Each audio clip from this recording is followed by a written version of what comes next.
Semalam amalan Tuan Imam saya kerjakan. Alhamdulillah saya ngimpi ketemu sama anak gadis mata wayang saya. Tapi dalam mimpi, kenapa saya melihat jelas anak saya sedang disiksa di dalam kuburnya. Tuan Imam, berikan saya amalan lagi. Apa yang harus saya kerjakan? Minimal bisa mengurangi siksa kubur anak gadis mata wayang saya. Kata Imam Hasan Al-Basri, ibu sedekah saja sesuai dengan kemampuan ibu.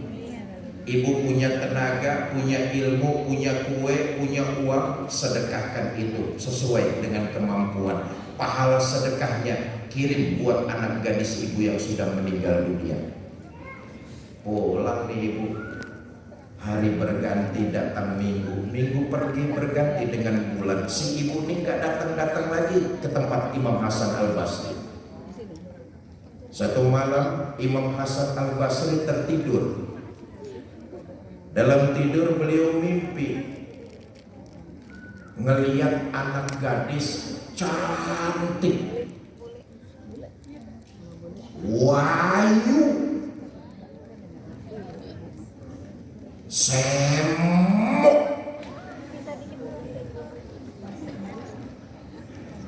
apalagi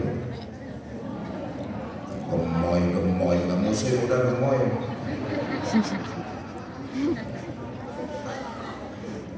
Imam Hasan Al-Basri dalam mimpinya ngelihat anak gadis cantik berdiri di depan gedung megah dan mewah, memakai mahkota berlapiskan emas, bertahtakan berlian intan mutiara.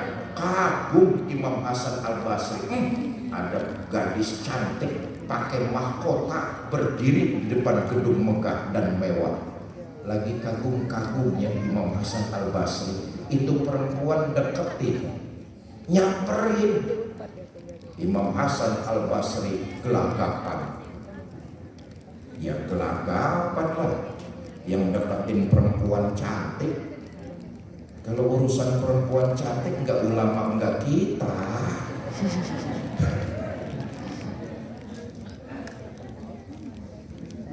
Kata gadis itu, Tuan Imam kenal sama saya enggak? Kata Imam Hasan Al-Basri, saya enggak kenal.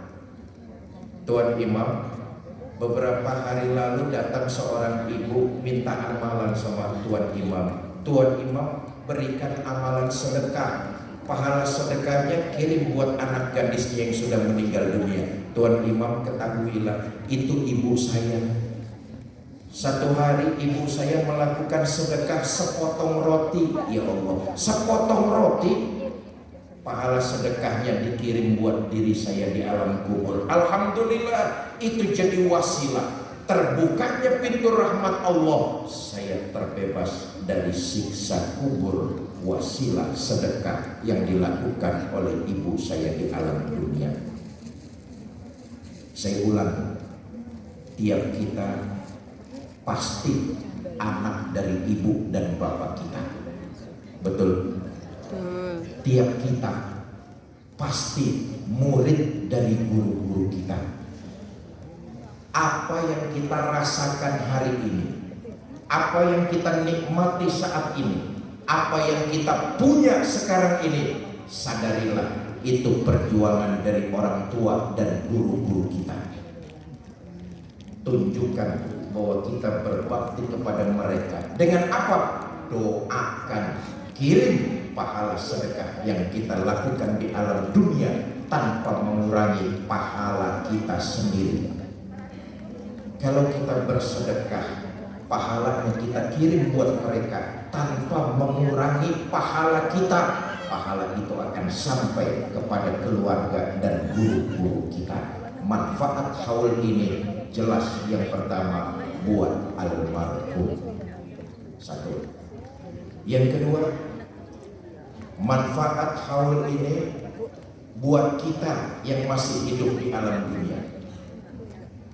Kalau 19 tahun lalu kita mengantarkan jenazah beliau ke kuburan, kita urus di rumah duka, lalu kita antarkan beliau ke pekuburan, saudara yakinlah satu saat nanti pasti akan datang giliran kita juga